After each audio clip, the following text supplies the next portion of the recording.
Hi, today we're going to talk about the present perfect tense and the simple past tense, starting with the present perfect tense, the present.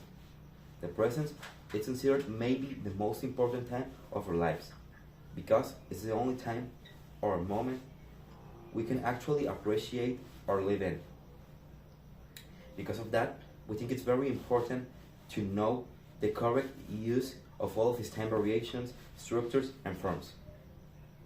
Well, the present perfect tense it's in fact a sort of combination of the present tense of the verb have and the past participle tense or form of any verb in general. We use the present perfect tense instead of simple past tense when we want to talk about something that happened in a non-specific or general time in the past that is going to have some consequences or connections in the present. His correct form is have or has plus verb in past participle plus complement. Here are some examples of the correct use of this tense. She has opened the window. I have answered the question. We can also use the present perfect tense to emphasize the result of something. The adverb ever always expresses the idea of an identified time that happens before now. Ever is placed before the main verb, in past participle form, of course.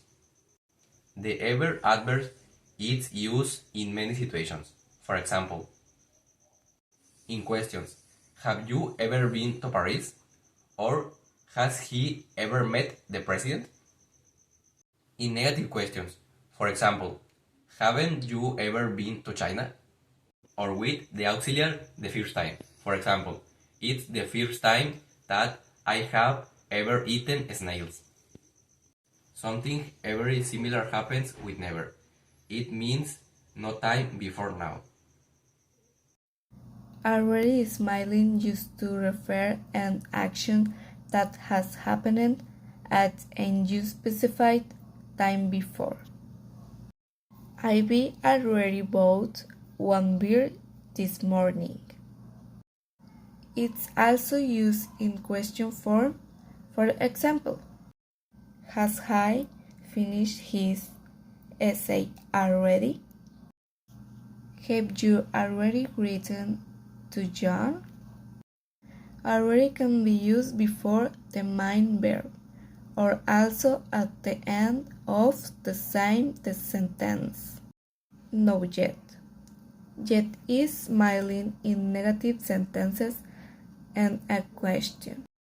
Is usually placed at the end of the sentences.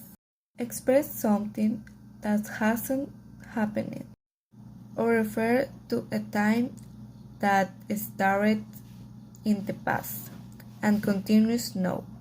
For example, I haven't visited the museum yet. Simple past is used to talk about an action or an event that happened in the past. But words, for instance, are used to express something that started in the past. I've only known you for a new days, since it specifies that starting point. I have this coat since 1989. I've been here since May. He's been drinking since he was a kid. That's all the information for the simple past tense. For a specific period of time, for example, that continues into present. It's recognized by adding ed to the infinitive verb. Now we're going to talk about the present perfect simple. It is used to indicate a link between the present and the past. The time in which the action takes place, it is prior to the present but in an unspecific way. This includes have and has.